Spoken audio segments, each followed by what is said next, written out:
32वां अध्याय। मृतक राम को पुनः जीवन दान। अब लाजरस नाम का एक व्यक्ति बीमार था। जब ईसा मसीह ने यह सुना तो उन्होंने कहा, यह बीमारी मृत्यु की नहीं है, परंतु परमेश्वर की महिमा के लिए है, जिससे परमेश्वर के पुत्र की महिमा हो सके। एक सुहानी सुबह श्री युक्तेश्वर जी श्री रामपुर के अपने आश्रम की बालकनी में बैठकर ईसाई धर्म ग्रंथ पर भाष्य कर रहे थे। गुरुदेव के कुछ अन्य शिष्यों के अतिरिक्त मैं भी रांची के अपने छात्रों के एक दल के साथ वहां उपस्थित था। मेरे गुरुदेव समझा रहे थे, यहां ईसा मसीह स्वयं को परमेश्वर का पुत्र कह रहे हैं।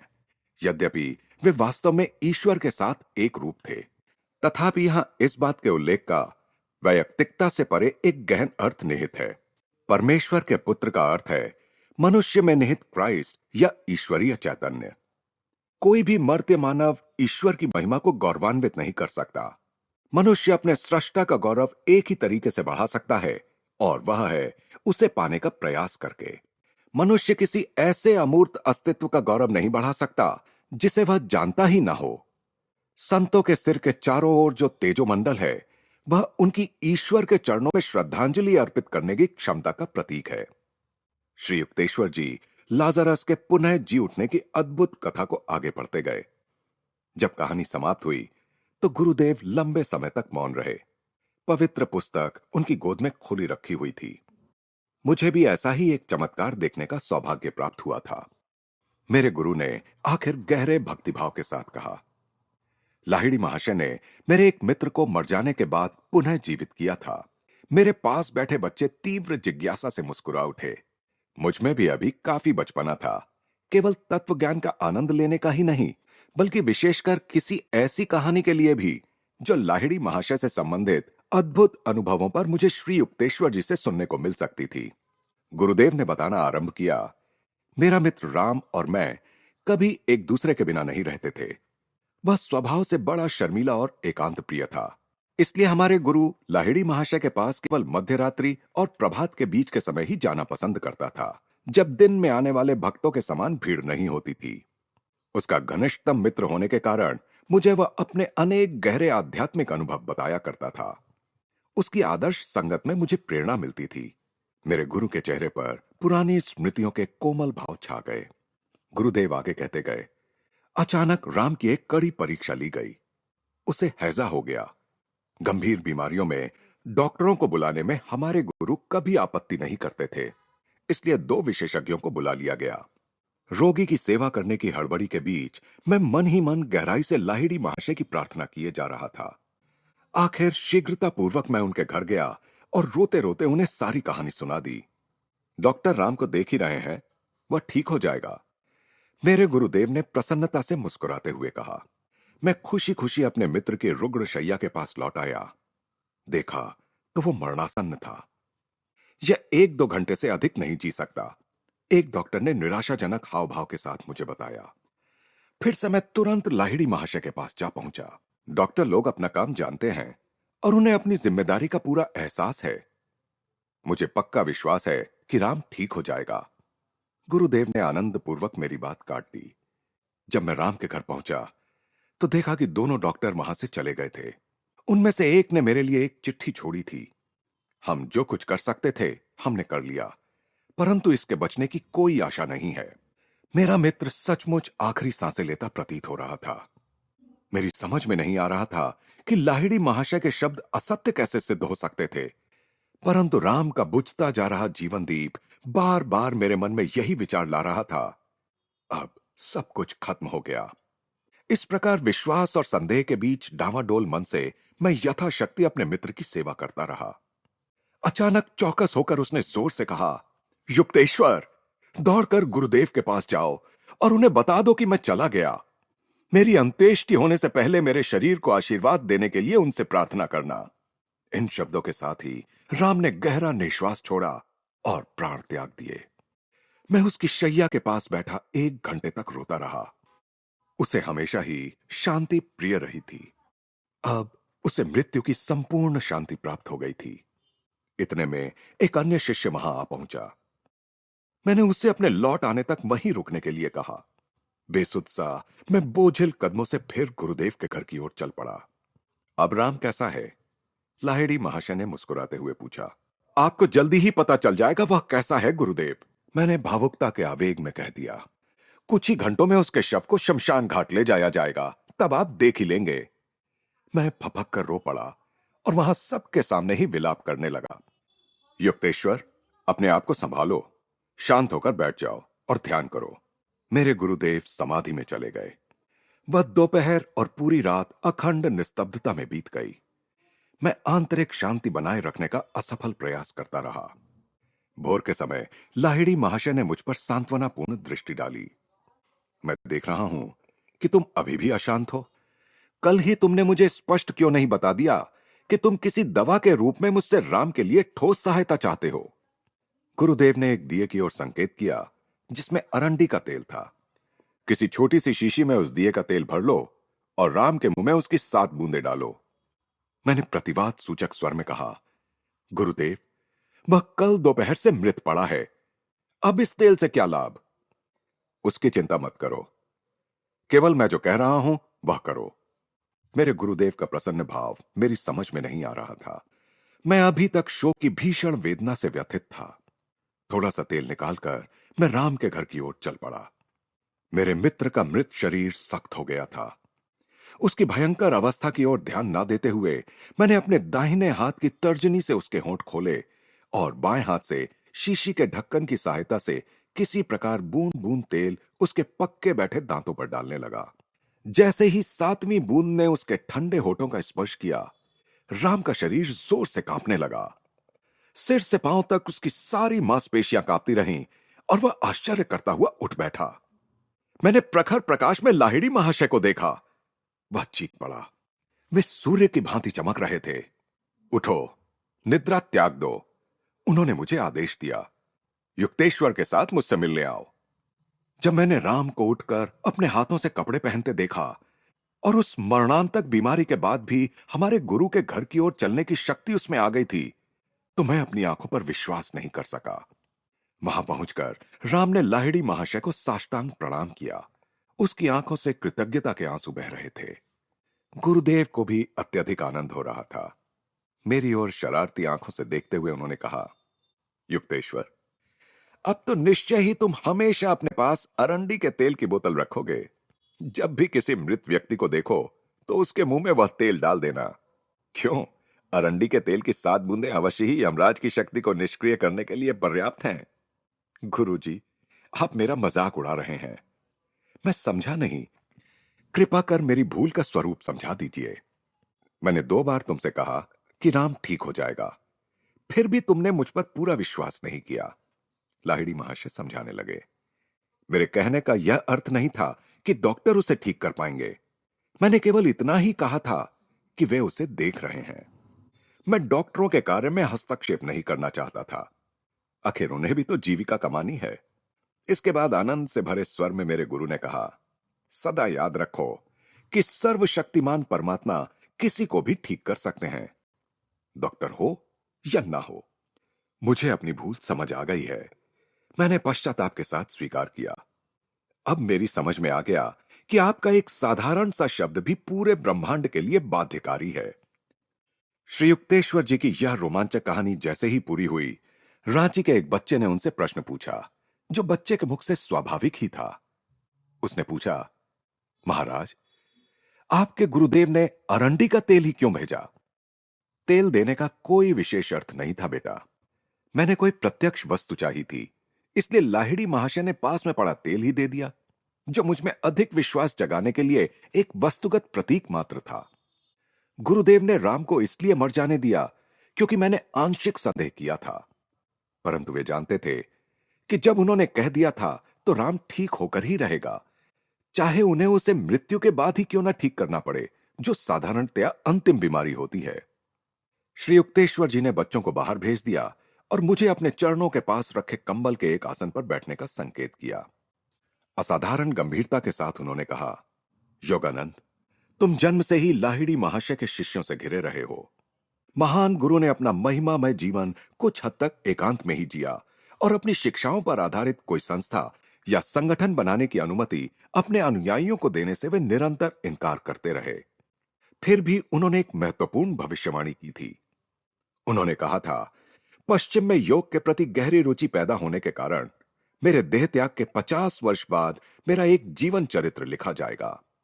योग का संदेश सारे विश्व में फैल जाएगा। इससे सभी के एकमात्र परमपिता की प्रत्यक्ष अनुभूति पर आधारित एकता के कारण मानव जाति में विश्व बंधुत्व स्थापित होने में सहायता होगी। श्री युक्तेश्वर जी ने आगे कहा, मेरे पुत्र योगानंद, उस संदेश को फैलाने में और उस पवित्र जीवन चरित्र को लिखने में तुम्हें अवश्य अपने हिस्से का कार्य करना होगा। 1895 में लाहिड़ी महाशय ने देह त्याग किया।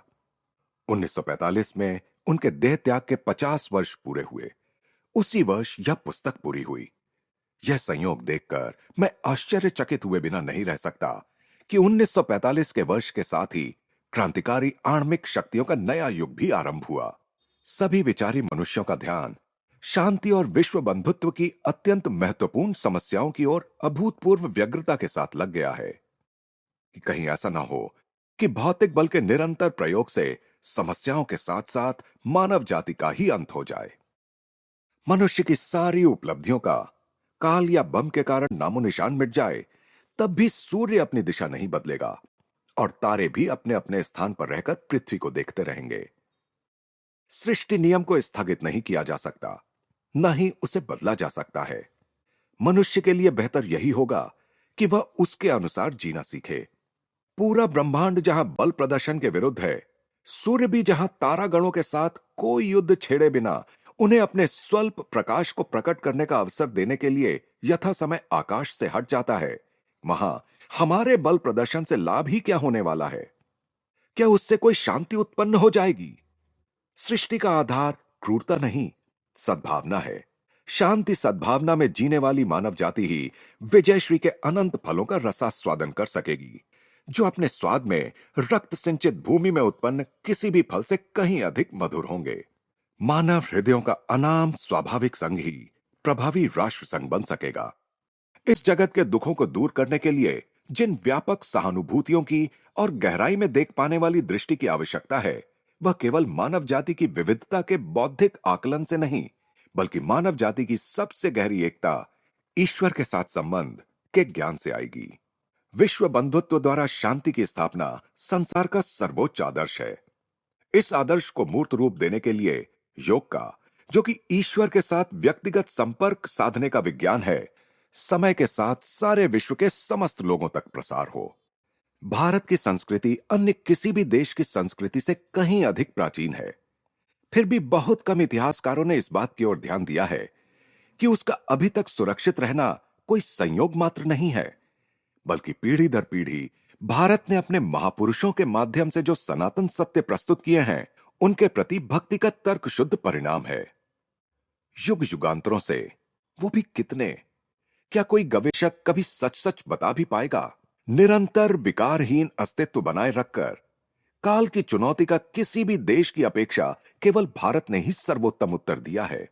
विस्मृति की गर्त में विलुप्त होने से भारत जो बच गया है, इस प्रकाश में देखें तो बाइबल में दी गई अब्राहम की कहानी को भी नया अर्थ मिल जाता है।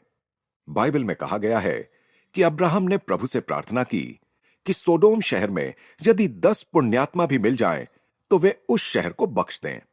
इस पर प्रभु ने उत्तर दिया, ऐसे 10 लोग भी मिल जाएं, तो मैं उस शहर को नष्ट नहीं करूंगा। मिट गए कभी भारत के समकालीन रहे शक्तिशाली राष्ट्रों के साम्राज्य, जो युद्ध कलाओं में निपुण थे। प्राचीन मिस्र, बेबीलोनिया, यूनान, रोम। प्रभु के उत्तर से यह स्पष्ट हो जाता है कि कोई भी देश अपनी भौतिक उपलब्धियों के कारण नहीं, बल्कि अपने महापुरुषों के कारण जीवित रहता है। इस 20वीं शताब्दी में, जिसके अर्धशतक के पूर्ण होने से पहले ही धरती 2 बार खून से नहा चुकी है, ईश्वर की वह दिव्य वाणी फिर से सुनाई दे, जिसे कभी खरीदा नहीं जा सकता, उस निष्पक्ष न्यायाधीश की दृष्टि में महान हो। ऐसे 10 लोग भी जिस देश में होंगे, वह देश कभी मिट नहीं सकता। ऐसी धारणाओं को मानने के कारण ही भारत काल के हजारों छल कपटों के आगे बुद्धिहीन सिद्ध नहीं हुआ। हर शताब्दी में आत्मज्ञानी गुरुओं ने अवतार लेकर उसकी भूमि को पवित्र किया है। लाहिड़ी महाशय और श्री युक्तेश्वर जी जैसे क्राइस्ट सदृश अर्वाचीन योगी आज भी यह उद्घोष कर रहे हैं कि मनुष्य के सुख स्वास्थ्य और राष्ट्र के दीर्घ जीवन के लिए योग का ज्ञान, जो ईश प्राप्ति का विज्ञान है, अत्यावश्यक है। अभी तक लाहिड़ी महाशय के जीवन एवं उनकी सर्वलोकोपयोगी शिक्षाओं के बारे में बहुत कम जानकारी छपकर प्रकाशित हुई है। 3 दशकों से मैं भारत, अमेरिका और यूरोप में मोक्षदायक योग के संदेश में गहरी और सच्ची रुचि देख रहा हूं। अतः लाहिड़ी महाशय के लिखित जीवन वृतांत की, जैसे कि उन्होंने भविष्यवाणी भी की थी, पाश्चात्य जगत में तीव्र आवश्यकता है, जहां महान योगियों के जीवन के बारे में लोगों को अत्यंत कम जानकारी है। लाहिड़ी महाशय का जन्म 30 सितंबर 1828 ईस्वी को एक धर्मनिष्ठ प्राचीन ब्राह्मण कुल में बंगाल के नदिया जिले में स्थित घुर्णी ग्राम में हुआ था। वे आदरणीय श्री गौर मोहन लाहिड़ी की दूसरी पत्नी श्रीमती मुक्त काशी की संतानों में एकमात्र पुत्र थे। पहली पत्नी का 3 पुत्रों को जन्म देने के पश्चात एक तीर्थ यात्रा के दौरान देहांत हो गया था। उनके बचपन में ही उनकी माता का भी देहांत हो गया। उनकी माता के बारे में बहुत कम जानकारी उपलब्ध है, सिवाय इस महत्वपूर्ण तथ्य के कि वे शास्त्रों में जिन्हें महायोगीश्वर कहा गया है, उन भगवान शिव की अनन्य भक्त थीं। लाहिड़ी महाशय का पूरा नाम श्यामाचरण लाहिड़ी था। उनका बचपन घुर्णी में उनके पैतृक निवास में ही बीता। 3-4 वर्ष की आयु में ही वे प्रायः बालू में केवल सिर बाहर और शेष सारा शरीर बालू के अंदर रखते हुए एक विशिष्ट योगासन में बैठे दिखाई देते थे। 1833 ईस्वी में गांव के निकट से बहती जलंगी नदी ने अपना मार्ग बदल दिया और वह गंगा में विलीन हो गई। उसके मार्ग परिवर्तन के कारण लाहिड़ी परिवार की सारी जमीन जायदाद नष्ट हो गई। घर के साथ लाहिड़ी परिवार द्वारा प्रतिष्ठित शिव मंदिर भी नदी के गर्भ में समा गया। एक भक्त ने उफनते जल में से शिव की प्रस्तर प्रतिमा को बचाया और उसे एक नए मंदिर में रख दिया, जो अब घुर्णी शिव मंदिर के नाम से विख्यात है। श्री गौर मोहन लाहिड़ी घुर्णी को छोड़कर सपरिवार काशी में जा बसे। वहां उन्होंने शीघ्र ही एक शिव मंदिर की स्थापना की। वैदिक धर्म के अनुसार नित्य पूजा पाठ, दान धर्म, शास्त्राध्ययन आदि उनके घर में होता था। वे न्यायपरायण तथा उदार दृष्टिकोण वाले व्यक्ति थे। आधुनिक विचारधारा की उपयोगिता की वे अवहेलना नहीं करते थे। बालक लाहिड़ी ने काशी की पाठशालाओं में हिंदी और उर्दू की पढ़ाई की। उन्होंने जय नारायण घोषाल के विद्यालय में संस्कृत, बंगाली, फ्रेंच तथा अंग्रेजी की शिक्षा प्राप्त की। वेदों का वे गहरा अध्ययन करते थे और विद्वान ब्राह्मणों की शास्त्र चर्चाओं को मन लगाकर सुनते थे। इन विद्वानों में एक महाराष्ट्रीय पंडित श्री नागभट्ट भी थे। श्यामाचरण दयालु, विनम्र और साहसी बच्चा था, जो अपने सभी साथियों में अत्यंत लोकप्रिय था। उसका शरीर सुडौल, स्वस्थ तथा बलिष्ठ था। तैराकी तथा शारीरिक दक्षता के अनेक कार्यों में वह निष्णात था। सन 1846 में श्री देव नारायण सान्याल की सुपुत्री काशीमणि के साथ श्यामाचरण लाहिड़ी का विवाह हुआ। काशीमणि देवी एक आदर्श भारतीय गृहिणी थीं, जो अपने गृह कर्तव्यों का और अतिथि सेवा तथा दरिद्र नारायण सेवा के अपने गृहस्थ धर्म का प्रसन्नतापूर्वक पालन करती थीं। इस विवाह से तिनकौड़ी और दुकौड़ी नाम के 2 संतवत पुत्रों का तथा 2 पुत्रियों का जन्म हुआ। 1851 में 23 वर्ष की आयु में लाहिड़ी महाशय ब्रिटिश सरकार के मिलिट्री इंजीनियरिंग विभाग में लेखापाल के पद पर नियुक्त हुए। अपने सेवा काल में अनेक बार उनकी पदोन्नति हुई। इस प्रकार न केवल ईश्वर की आंखों में ही वे सिद्ध पुरुष थे, बल्कि इस छोटे से मानवीय नाटक में भी उन्होंने सफलता प्राप्त की थी, जिसमें वे एक साधारण ऑफिस कर्मचारी की भूमिका निभा रहे थे। मिलिट्री इंजीनियरिंग विभाग ने भिन्न भिन्न समय पर गाजीपुर, मिर्जापुर, नैनीताल, दानापुर तथा वाराणसी में उनका स्थानांतरण किया। पिता की मृत्यु के बाद युवा लाहिड़ी महाशय ने पूरे परिवार का सारा दायित्व अपने ऊपर ले लिया। परिवार के लिए उन्होंने काशी में भीड़ भाड़ से दूर गरुड़ेश्वर मोहल्ले में एक घर खरीद लिया। लाहिड़ी महाशय के जीवन के 33वें वर्ष में उस उद्देश्य की पूर्ति हुई जिसके लिए उन्होंने इस धरा पर पुनः जन्म लिया था। हिमालय में रानीखेत के पास उनकी मुलाकात अपने महान गुरु बाबा जी से हुई और उन्हें क्रिया योग की दीक्षा मिली। वह पवित्र घटना केवल लाहिड़ी महाशय के साथ ही नहीं घटी, बल्कि पूरी मानव जाति के लिए वह अत्यंत पवित्र क्षण था। योग की लुप्त हुई या दीर्घ काल तक अज्ञात रही सर्वोच्च विद्या पुनः प्रकाश में लाई गई। पौराणिक कथा में जिस प्रकार गंगा ने स्वर्ग से पृथ्वी पर उतरकर अपने त्रिशातुर भक्त भगीरथ को अपने दिव्य जल से संतुष्ट किया, उसी प्रकार 1861 में क्रिया योग रूपी दिव्य सरिता हिमालय की गुह्य गुफाओं से मनुष्यों की कोलाहल भरी बस्तियों की ओर बह चली।